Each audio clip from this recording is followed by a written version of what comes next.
في ليله العشاء السكرتيره قالت مدام فيفان العشاء جاهز. قعدنا على السفره وكان قدامنا 3 اطباق وشوربه وكلهم من اكل فيفان المفضل، لكنها الليله دي ما كانش عندها نفس تاكل. بعد كام لقمه رفعت عينها وبصيت له وقالت فاضل لك قد ايه؟ اتجمدت لحظه وبعدها فهمت انها بتتكلم عن عقد الجواز، فرديت اكتر من شهر بشويه، وده كان يوم انا مستعد له من زمان. من اول ما اتجوزنا السكرتيره فيفان حذرتني من الحقيقه. فيفان اختارتني جوز مش بس بسبب ضغط عيلتها عليها عشان تتجوز، لكن السبب الاهم ان شكلي كان شبه اول حب في حياتها، الراجل اللي سافر بره البلد من 5 سنين. يعني ببساطه انا كنت مجرد بديل عنه بعد ما سافر، ودلوقتي اول حب ليها قرب يرجع. عشان كده فهمت ان سؤالها عن مده العقد معناها انها عايزاني اسيب مكانه. وانا بتكلم لاحظت انها اتضايقت شويه، فقلت لها ما تقلقيش يا مدام فيفان، اول ما العقد يخلص هخرج من نفسي ومش هعمل لك اي مشاكل. وبصراحه كنت متفهمها، هي مستنيه اول حب ليها بقى لها 5 سنين، وطبيعي ما تحبش يرجع ويلاقي راجل تاني واقف جنبها. وفوق كل ده هي طول السنين اللي فاتت عملتني كويس، فما كانش من المنطقه صعب الموضوع عليها. وقلت لها خلاص يا مدام فيفان هدور على مكان وامشي في اسرع وقت،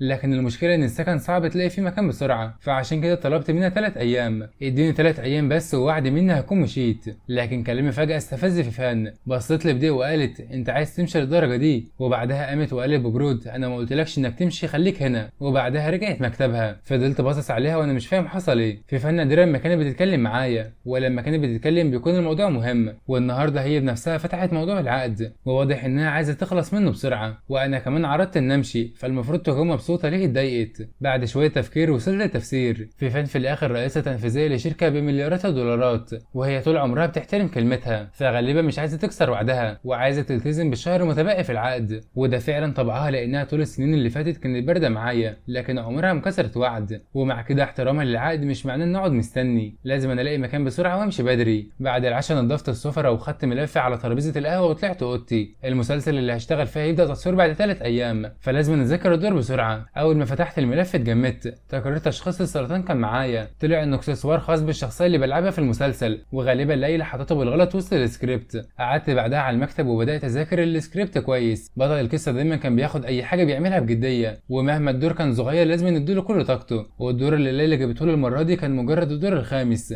لكنه برضه قرر يفهم الشخصيه كويس واداها كل تركيزه. ومع الوقت الساعه قربت على 9 بالليل، بص على ساعته وقام راح ناحيه المطبخ. فيفان كانت من النوع اللي بيشتغل طول الوقت، وخصوصا في السنين الاخيره بعد ما استلمت اداره شركه العيله. انشغالها كان بيخليها ساعات تنسى تاكل، وده سبب لها مشاكل جامده في المعده. لما عرف الموضوع صرف مبلغ كبير واستشار دكاتره طب صيني مشهورين، واشترى كتب طب كتير عن الطب، وفي الاخر قدر يعمل لها شوربه علاجيه مخصوص. الشوربه دي كان تاثيرها ممتاز، ومن ساعه ما فيفان بدات تشربها مشاكل معدتها خفت بشكل واضح، وعشان كده كل ليله كان بيعمل لها طبق منها. وحتى لما كانت بتقعد في الشركه لفتره طويله وما بترجعش البيت كان بيروح يوصلها لها مهما كان الجو. وبعد شويه الشوربه خلصت، حط كميه كويسه في طبق واتجه ناحيه مكتب فيفان. لكن اول ما وصل للباب سمع صوتها جاي من جوه وهي بتتكلم في التليفون. صوتها كان مختلف تماما عن شخصيتها البارده المعتاده، وناعم بشكل صعب يتصدق. كانت بتقول هترجع بدري، تمام هجيلك المطار. وبعدها كملت انا قلت لك قبل كده انا وهو مجرد جواز بعقد. خلال ال3 سنين اللي فاتوا حتى صباع واحد مني ما خليتوش يلمسه. العقد هينتهي كمان شهرين وساعتها هفهمه كل حاجه. استنى شويه لحد ما المكالمه خلصت، وبعدها خبط على الباب. حط الطبق ومشي، لكن قبل ما يخرج فيفان سالته فجاه عندك امنيه؟ وقف لحظه وبعدها ابتسم ابتسامه هاديه. هو كان عارف ان فيفان من وقت ما استلمت اداره مجموعه لينغ كانت انسانه كويسه جدا، اسست لوحدها عشرات المدارس الخيريه، وكانت معروفه باعمالها الخيريه في كل مكان. ففكر انها عايزه تقدم له حاجه بمناسبه قرب انتهاء العقد. رد عليها شكرا يا انسه لينغ، بس مفيش حاجه محتاجها. وبعدين هز راسه كمل من 5 سنين حضرتك دفعت لي 5 مليون مره واحده، وطول السنين اللي فاتت جبت لي هدايا كتير، ده اكتر من كفايه. وقبل ما يخرج نديته تاني انا اعرف دكتور متخصص في امراض البطنه، وهو مشهور جوه وبره البلد، وخصوصا في علاج امراض الرئه. كلمته بالفعل وهبعت لك رقمه بعد شويه، روح اكشف عنده. اول ما سمع الكلام ده حس بدفى في صدره. من 5 سنين دار الايتام اللي اتربى فيها اتحرقت، والدكتور هايز اللي كان بالنسبه له زي الجد دخل وسط النار اكتر من مره عشان ينقذ الاطفال، وحط حياته على المحك. وبسبب الحريق اتصاب بحروق خطيره في اجزاء كبيره من جسمه، وكمان استنشق كميه ضخمه من الدخان، وده تسبب له في مرض خطير في الرئه. وده هو السبب الحقيقي اللي خلاه يوافق على جواز العقد من الاساس، كان محتاج الفلوس عشان يدفع مصاريف علاجه وكمان يعيد بناء دار الايتام، لكن عمره ما قال لفيفان السبب ده، كان فاكر انها مش هتهتم، لكن واضح انه كان غلطان. فيفان كانت عارفه الموضوع لوحدها ومن غير ما تقول له حاجه بحثت عن حالته ورتبت له مع دكتور متخصص. ابتسم وقال بصدق شكرا يا انسه لنغ. تاني يوم صحي بدري وعمل الفطار، وبينما كان مستني فيفان تصحى وقف في الصاله بيتدرب على كلام الشخصيه اللي هيمثلها. الساعه كانت 8 وتلت وفيفان خرجت من اوضتها وهي لابسه كامل هدومها، وبصراحه كان لازم يعترف انها جميله بشكل يخلي اي لبس عليها يبان مختلف تماما. قال لها الفطار جاهز. فيفان هزت راسها بهدوء وقعدت على السفره وبدات تاكل. بعد ما فيفان خلصت فطارها نزلت تكمل يومها، وإيسان رجع اوضته وجهز نفسه، وقبل ما يخرج فيفان ادت له وقالت له انها حجزت له مع دكتور جينسن من الليله اللي فاتت، وانه موجود النهارده في المستشفى عشان مؤتمر وتبادل الخبرات، وكل اللي عليه انه يكلمه اول ما يوصل. إيسان شكرها ورجع اوضته وجهز نفسه. بعد ما خلص خرج يدور على تاكسي للمستشفى، لكن اول ما طلع موبايله عربيه بيضه فخمه وقفت قدامه والشباك نزل وظهرت منه فيفان وقالت له يدخل معاها لانها توصله بنفسها. إيسان اتفاجئ لانه عارف العربيه دي بالذات معناها ايه بالنسبه لفيفان، رغم انها ابسط عربيه في اسطول عربيتها الفخمه، الا انها كانت هديه من حبيبها الاول في عيد ميلادها، وعشان كده كانت اغلى عربيه عندها من الناحيه المعنويه. ممكن يكون عندها عربيات رياضيه بملايين الدولارات ومش فارق معاها، لكن العربيه دي بالذات كانت بتتعامل معاها بحرص شديد لدرجه انها عمرها ما سمحت لاي راجل يركبها حتى إيسان نفسه. عشان كده إيسان حاول يعتذر وقال لها انه يركب تاكسي لانه لو خدش العربيه او وسخها مش هيقدر يعوضها. فيفان اتضايقت من كلامه وإيسان اتوتر تحت نظرتها البارده، وفي الاخر شكرها وركب العربيه. الجو جوه العربيه كان ساكت تماما لحد ما فيفان قطعت الصمت بسؤال مفاجئ. إيسان فهم انها بتتكلم عن حاله جده، فرد عليها ان التشخيص كان من سنتين. فيفان استغربت وسالته ليه ما قالهاش من بدري. إيسان استغرب لان فيفان مش من عادتها انها تتكلم معاه بالقدر ده، لكن فسر اهتمامها بحسن النيه وقال لها انها مشغوله طول الوقت وما كانش عاوز يشغلها مشاكله. لكن فيفان ردت عليه وقالت له ان حتى لو جوازته مجرد عقد فهما قانونيا لسه زوج وزوجه وما ينفعش يخبي عليها حاجه مهمه زي دي. وبعدها اكدت له انه لو احتاج اي حاجه يكلمها في اي وقت.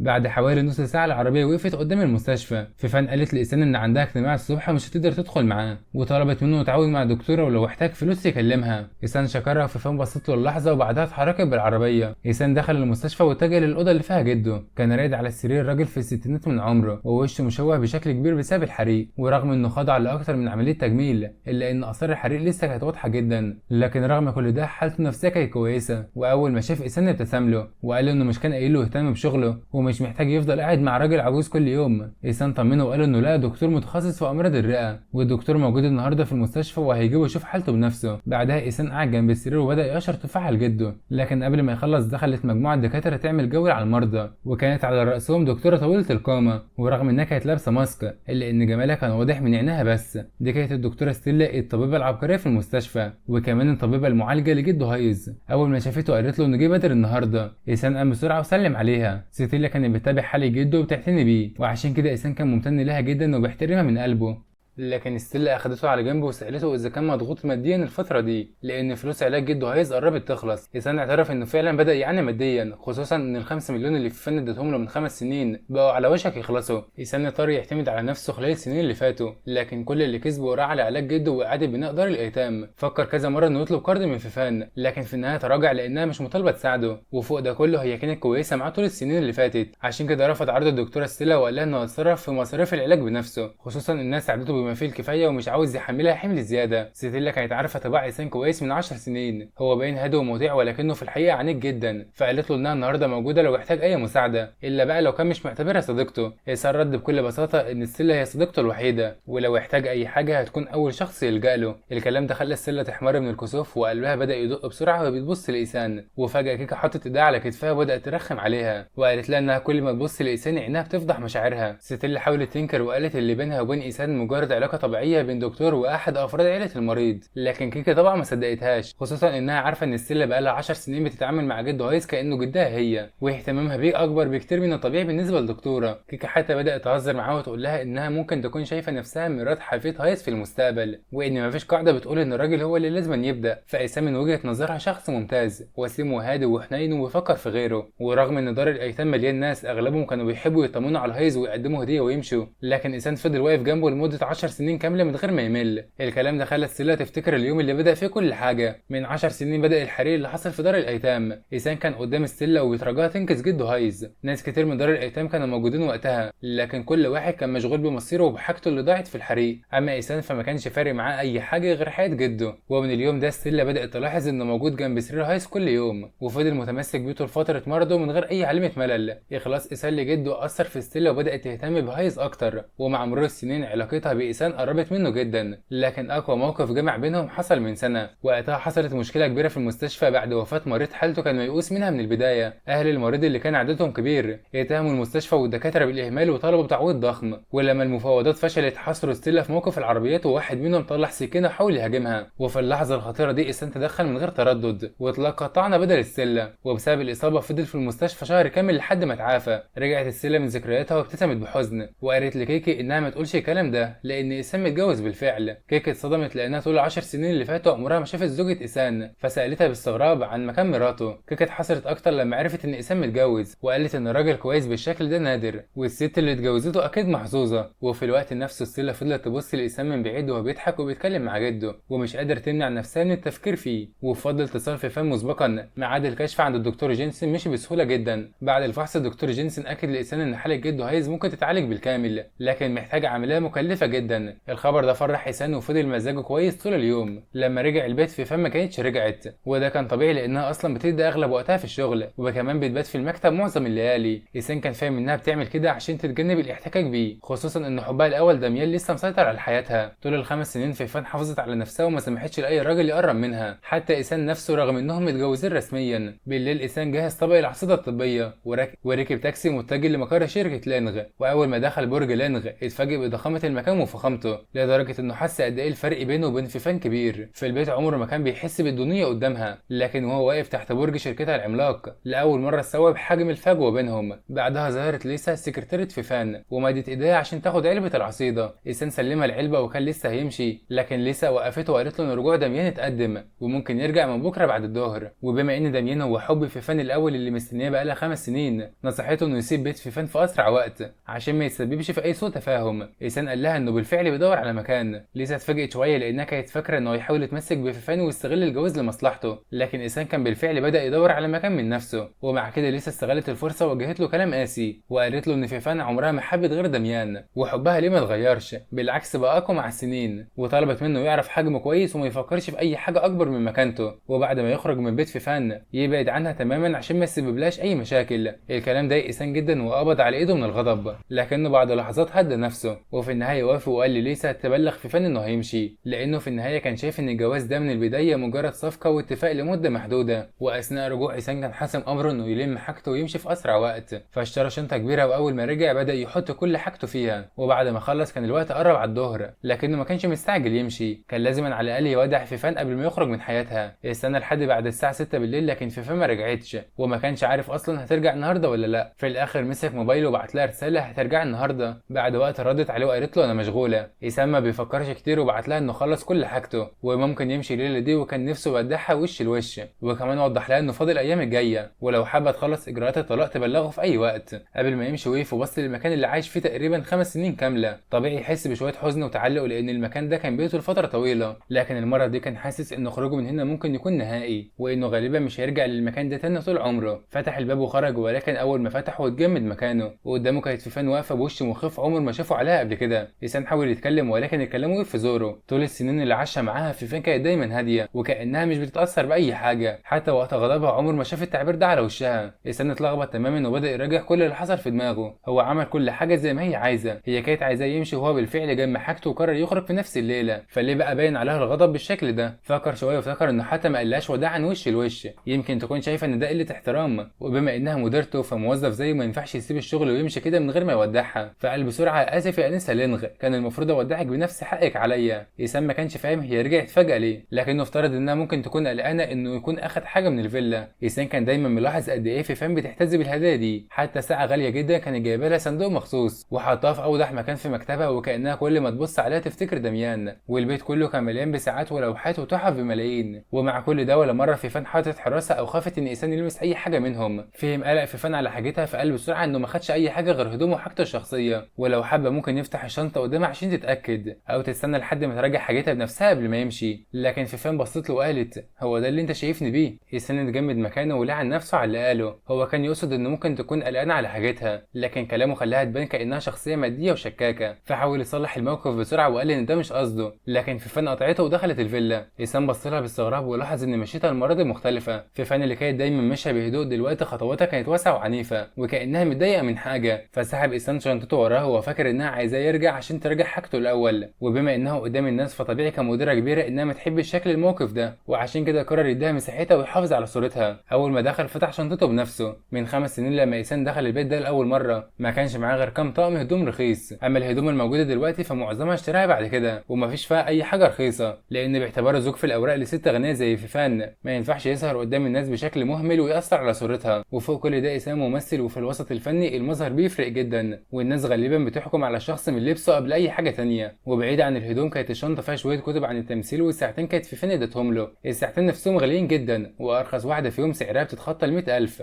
وكانوا هدايا عيد ميلاد من فيفان خلال السنتين اللي فاتوا. ومع كل الحاجات دي الشنطه ما كانتش مليانه، لكن فيفان اصلا ما بصش على الشنطه، عيونها كانت مثبته على ايسان وفيها غضب واضح. ايسان بدا يحس بعدم ارتياح شديد خصوصا مع نظرتها القويه دي، وفي دماغه بدا احتمال تاني يظهر. يمكن فيفان فاكره انه خبى حاجه غاليه من حاجتها، وبصراحه هو نفسه فاهم ليه ممكن تشك. فهو شخص امكانياته محدوده، والفيلا مليانه حاجات غاليه بشكل يخلي اي حد قدام الاغراء ده ممكن يضعف. فجاه فيفان بصت لايسان وقالت له انت شايف الموضوع ده مضحك؟ ايسان رافع عينه باستغراب ولكنه ملحقش يستوعب حاجه، لانها امرته بحده انه يرجع حاجته لاوضته، وبعدها دخلت مكتبها وقفلت الباب وراها. ايسان فضل واقف مش فاهم حاجه، هي قصدها ايه؟ هي لسه ناويه تراجع حاجتها الاول قبل ما تسمح له يمشي؟ فيفان رغم انها سيده اعمال عبقريه ومعروفه بقوتها في الشغل، الا انها في حياتها اليوميه كانت شويه سرحانه وكتير بتنسى هي حطت حاجتها فين. ومع كميه الحاجات الغاليه الموجوده عندها وارد جدا تكون اصلا ناسا نصها، ولو هتبدا تعد كل حاجه واحده واحده الموضوع ممكن ياخد وقت طويل. بعد تردد ايسان قرر يرجع الشنطه لاوضته ويستنى، فلو حاجه فعلا ناقصه واتهمته بيها ممكن الموضوع يوصل لحد السجن. الليله دي ايسان حتى ما طبخش ولا سال فيفان اذا كانت كلت ولا لا، كان متوتر ومشغول البال خصوصا ان داميان راجع بكره بعد الظهر وممكن فيفان تجيبه للفيلا. ايسان عمره ما سمح لنفسه يفكر في فيفان بشكل غلط، لكن فكره انه يشوفها مع داميان قدامه وهو بيعيشوا حبهم قدام عينه كانت لوحدها كيف تعذبه. لكن في النهايه قال لنفسه ان الفلوس اللي اخدها من فيفان كانت مقابل السنين اللي قضاها معاها، فشويه معاناه بقى مش هتفرق. نام ايسان وهو بيتقلب في السرير وهو مش عارف ينام امتى بالظبط. تاني يوم ولاول مره من فتره طويله ايسان صحي متاخر. لما فتح عينه كانت الساعه عدت 9 الصبح وفيفان مش موجوده في البيت.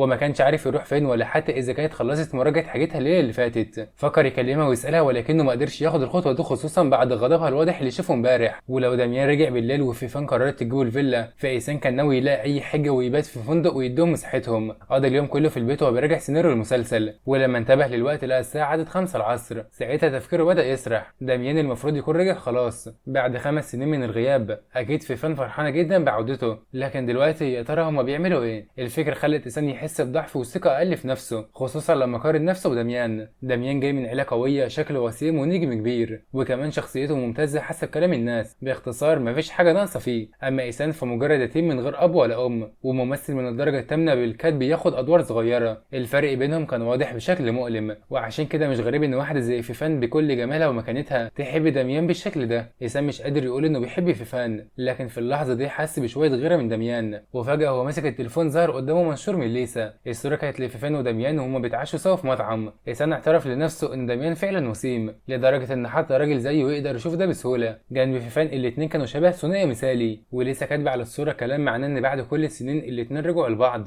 وانها تتمنى يفضلوا مع بعض للابد. ايسان حاول يقفل الصوره ولكنه ما قدرش، فضل يبص لها مره ورا مره. فيفان كانت بتضحك في الصوره والابتسامه على وشها كانت مليانه حنيه، ابتسامه ايسان عمره ما شافها منها قبل كده. وساعتها فهم حاجه مؤلمه، فيفان بتعرف تبتسم فعلا، لكن ابتسامتها دي بتظهر مع الناس اللي بتحبهم بس، اما هو فبالنسبه لها مجرد شخص مرتبط بها بعقد، مجرد موظف مش اكتر. ايسان حط الموبايل جنبه باحباط والمشاعر جواه كانت متلخبطه، وما كانش حتى عنده نفسه يطبخ. عاده ايسان نادرا ما بيطلب اكل جاهز، لكن الليله دي ما كانش عنده طاقه يعمل اي حاجه. وفوق ده كله كان شبه متاكد ان فيفان مش هترجع البيت الليله دي، لانها اكيد مش هتحب تفضل وهي عارفه ان وجوده في البيت ممكن يسبب لها احراج قدام داميان. لكن وانا باكل الاكل الجاهز سمعت خبط على الباب، فتحت واتصدمت لما لقيت فيفان قدامي لوحدها. استغربت رجوعها وكنت متوقع انها تكون مع داميان في فندق، لكن ما قدرتش اقول اللي في دماغي وسبتها تدخل. اول ما دخلت لمحت الاكل الجاهز على الترابيزه، فسالت لي ليه ما طبختش، وفي اللحظه دي عينها وقعت على موبايلي وكانت الصوره لها مع داميان لسه مفتوحه. اتحركت جدا وخطفت الموبايل بسرعه وقلت لها ان فتحته بالغلط. فيفان بصت لي بنظره غريبه وبعدها قالت ان الاكل الجاهز كتير مش صحي. ارتحت وقلت لنفسي انها غالبا ما فهمتش حاجه غلط. بعد ما خلصت اكل نزلت ارمي الزباله، لكن وانا راجع شفت راجل وسيم داخل ناحيتي. ده كان دميان حبيب فيفان الاول. ساعتها فهمت ليه فيفان رجع بدري، واضح انهم كانوا متفقين انه يجي للبيت عشان يقعدوا مع بعض.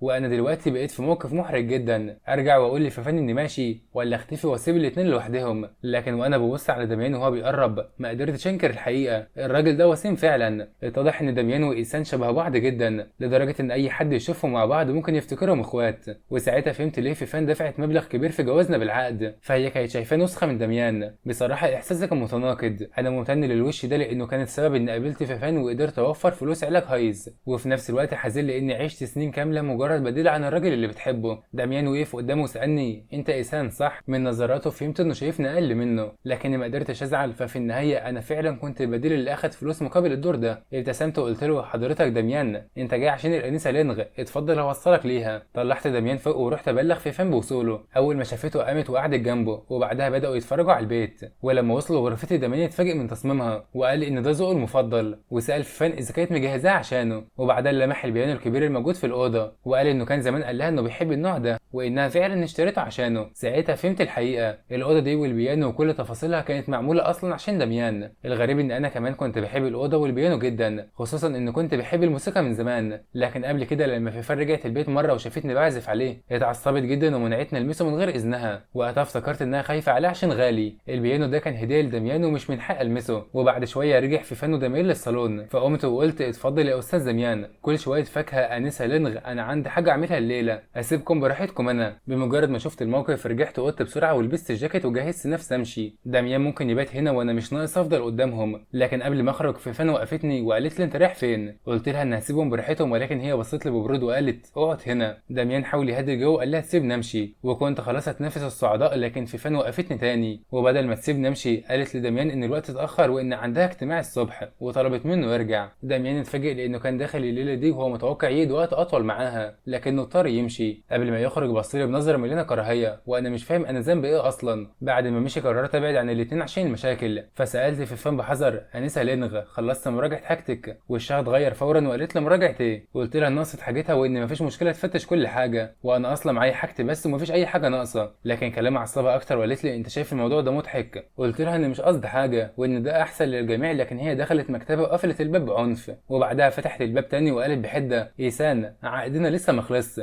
انا دفعت لك فلوسك وطول ما العقد مستمر اوعى تفكر تخرج من البيت. وقفلت الباب في وشي وسابتني واقف مش فاهم ايه اللي حصل. ايسان فهم ان فيفان مصممه تخليه في البيت وكانها عايزاه يشوفها وهي مع دميان، فقال لنفسه انه طالما اخد فلوسها يبقى يستحمل شويه، خصوصا ان العقد فاضل فيه شهر واحد بس. تاني يوم الصبح ايسان راح مع ليلى لموقع التصوير. ليلى لاحظت ان شكله تعبان وفضلت تتريق عليه وتلمح ان فيفان ما خلتوش ينام، لكنه انكسف وطلب منها تبطل هزار. بعدها وصلوا للاستوديو وهناك قابل ايسان المخرج ريد، مخرج قديم كان زمان مشهور لكن حظه وحش الفترة الأخيرة واضطر يشتغل في أعمال بميزانية قليلة. المخرج أعجب بشكل إيسان ونصحه إنه عنده مستقبل كويس، ونصحه إنه يمثل من قلبه ووعده إن الفرص قدامه هتزيد. لكن فجأة حصلت دوشة كبيرة بره الاستديو، الكل بدأ يتكلم عن وصول دميان. إيسان اتصدم لما شافه دخل المكان وسط مساعدين وحراس وبهيئة نجم كبير، والأغرب إن دميان رغم شهرته جاي يشارك في المسلسل ده. المخرج كشف إن وكيل دميان كلمه الليلة اللي فاتت، ودميان هو اللي طلب بنفسه يظهر في العمل، وكمان وافق على أجر قليل جدا. ليلى فرحت وقالت لإيسان إن حظه بدأ يتغير، لكن إيسان كان عنده إحساس إن وجود دميان في نفس المسلسل مش صدفة.